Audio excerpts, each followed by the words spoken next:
26টা বছর হয়েছিল।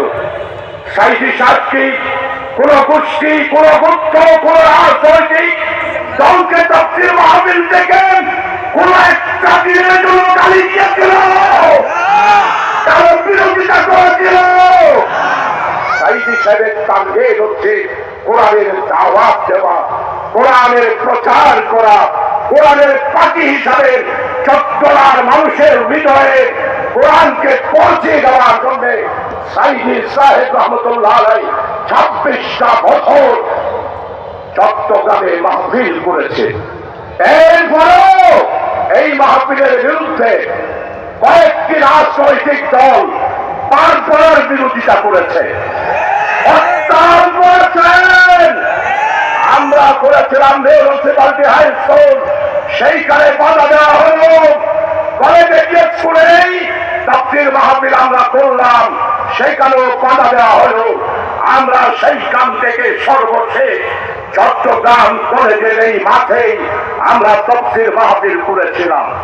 একটা গোষ্ঠী পালক সাইদি সাহেবকে একটি রাজনৈতিক দলে চিহ্নিত করে বারবার তার বিরুদ্ধে এবং তাফসীর মাহফিলের বিরুদ্ধে তারা পদক্ষেপ দিয়েছিল।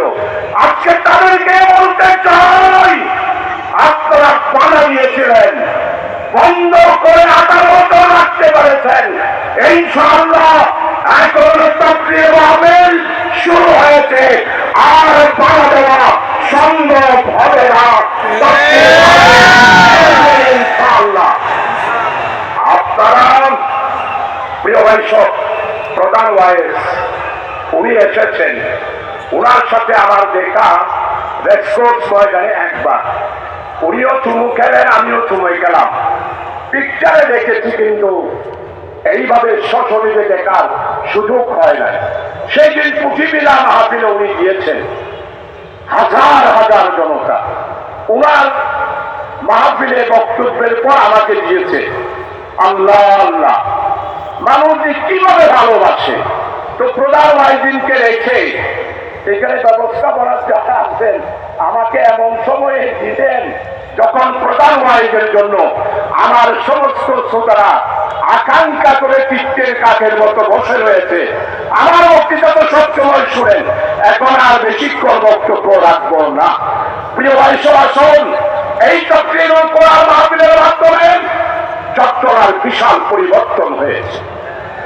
ইসলামের যত কুসংস্কার এগুলো দূর হয়েছে। আল্লামা সাইদি হযরত রাহমাতুল্লাহ আলাইহি কোরআনের সাথে আমাদের মুসলমানদের হৃদয়ের সম্পর্ক করে দিয়েছে।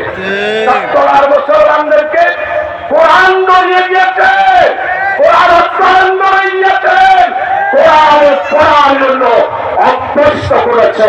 বিগত 26 বছর ইসলামী সমাজ কল্যাণ পরিষদে তাফসীর মাহফিলে আল্লামা হযরত সাইদি রাহমাতুল্লাহ আলাইহি উনি আজকে দুনিয়াতে নাই। প্রিয় ভাই সব, কোরআন মাজিদের ফজিলত প্রত্যেকটা রাজনৈতিক সংগঠন কোরআনের ফজিলত বুঝেছে। তাই সেই রাজনৈতিক সংগঠন ইসলামী আন্দোলন তাদের কর্মীদের ব্যক্তিগত রিপোর্টে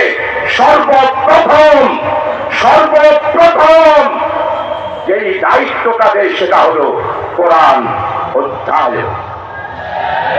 কোরআন অধ্যয়নের ব্যাপারে ফজিলত ইমাম হাম্বল রাদিয়াল্লাহু আনহু আল্লাহ তাআলাকে উনি তরিকতের ছিলেন, মুরাকাবা করতেন, মুশাহাদা করতেন।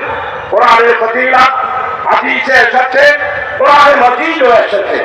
ইমাম হাম্বল বলছেন আল্লাহ তাআলা সবচেয়ে বেশি খুশি হন কোরআন অধ্যয়ন করলে আর তেলাওয়াত করলে।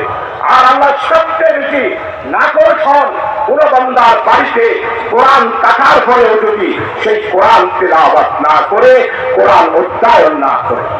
সেই কোরআনকে চট্টগ্রামের মানুষের কাছে তুলে দেওয়ার জন্য ইসলামী সমাজ কল্যাণ পরিষদ আজকে মনে পড়ছে হযরতুল আল্লাহ মাওলানা শামসুদ্দিন সাহেব রাহমাতুল্লাহ আলাইহি। আজকে মনে পড়ছে ইসলামী সমাজ কল্যাণ পরিষদের আরেক রাহবার হযরতুল আল্লাহ মাওলানা মুমিনুর হক চৌধুরী সাহেবকে। আরো মনে পড়ছে জনাব ফজলুল আলম সাহেব, মীর মোহাম্মদ সাহেব, শ্রমিক কল্যাণ ফেডারেশনের জনাব এই রে তাহে আর অনেক মুরব্বীরা ছিল, আমি সৌদাগর, মোহাম্মদ আলী সাহেব, লাচি কন্যাদের আনোয়ার সাহেব, এরা সবাই সমাজ কল্যাণের তাফসীর মাহফিলের খেদমত করেছেন। তারা আজকে দুনিয়া থেকে চলে গিয়েছেন। হে আল্লাহ, তোমার কাছে মুনাজাত করছি, যারা তাফসীর কোরআন মাহফিলের খাদেম ছিলেন, আজকে তোমার দরবারে চলে গিয়েছে, জীবনের পরামারে চলে গিয়েছে। আল্লাহ, তাফসীর মাহফিলের উসিলায়, তাফসীর মাহফিলের এই সাদকা হিসাবে তাদের কবরকে জান্নাতের বাগিচা তুমি বানিয়ে দাও, জান্নাতের আলা দরজা তাদেরকে দান করো, জান্নাতের নিয়ামত দিয়ে আলহাজ মাওলানা শামসুদ্দিন সাহেব, আল্লাহ হযরত মাওলানা মুমিনুল হক চৌধুরী সাহেব, তাদের কবরকে জান্নাতের নিয়ামত দিয়ে তুমি ভরপুর করে দাও। প্রিয় ভাই সব, আমাকে তৌফিক দিয়েছে বাংলায় এই অনেক হরিদের সমাজ সেবা। প্রিয় ভাই সব,